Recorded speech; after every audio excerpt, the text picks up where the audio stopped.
All right, so here's the biggest changes that I can see on these Harbor Freight engine stands. And just for a comparison, I didn't see another video on this, and I'm no expert on anything, so just take this with a grain of salt. The front wheels on the arms that come down are now swivel. The old ones don't. This other one is probably about 10 years old, I guess. Anyway, and it served me well. They're still using this nice grade 8 hardened steel hardware bolts. The hardware package was nice and neat, so that's all still the same. Everything looks the same, and here's the biggest change that, well, I didn't really care for, but, well, these fingers are okay, you know, I don't mind that. And this plate is still good heavy duty. These fingers are just solid steel, you know, 100%. And the plates look to be about the same. These head plates look to be about the same. But what I really liked about this old one was, well, a couple of things. For one, this head, I like to slide it out, bolt it to the motor, and then just slide the whole engine stand, you know, up to the cradle or up to this head and slide it through, and then just drop the pin in instead of using floor jacks underneath the bottom of it and everything to try and get this engine stand lined up perfectly, you know, this head with the block. The other problem, the other reason I like to do that is because of the problem of getting this head perfectly centered on your block balance wise. So there's just this, you know, the same way, it doesn't want to roll over on you real fast.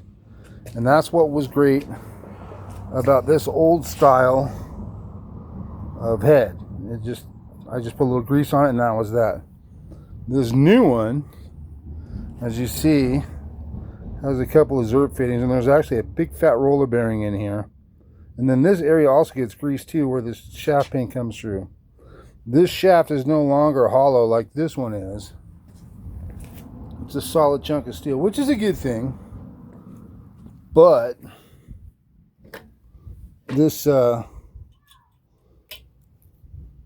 this head, it just flips around too easily. That's no good. I know I'm not going to get it balanced perfectly on there. You know, it's going to want to fly really fast on me when I'm turning the engine over from the bottom. And I like to you know, when I do the pistons after I install the crank, is you know, set the engine kind of halfway, like yay, and then stick the piston in the hole and then guide it through with my other hand onto the crank, you know, and the connecting rod.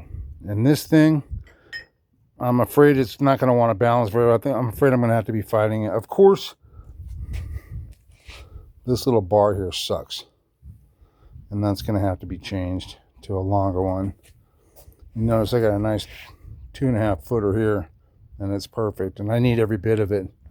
On this one, because it flips so easily, I'm thinking, I mean, that's just like butter, you know.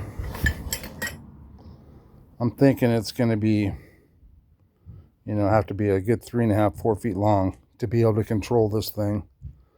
And I just don't like that. It was a good idea, but, you know, poorly executed. And you can no longer slide this head out and bolt it to the motor and then slide it back through. There's a big snap ring that goes right here. I didn't put it on. I'm going to try to bolt the head of the motor first and then slide it back in the engine stand anyway. But even with nothing on it, just this head plate without even the fingers on it, I really had to fight it and use a dead blow hammer just to get it to slide all the way in far enough so that I could get the, you know, this pin to line up and get this handle through here. So I imagine once the engine's on there, it's going to be really hard to put it back together.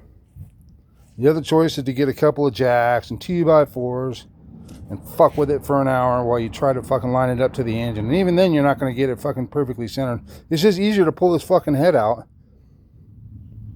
put it on the motor, and then put it back in the engine stand. So Harbor Freight has ruined that feature. And if you go to their website, at least as of 9/28/2025, the year 2025, the website shows this old style engine stand. Oh, another thing worth mentioning is, you notice I have this oil bucket down here with a couple of 2x4s underneath it.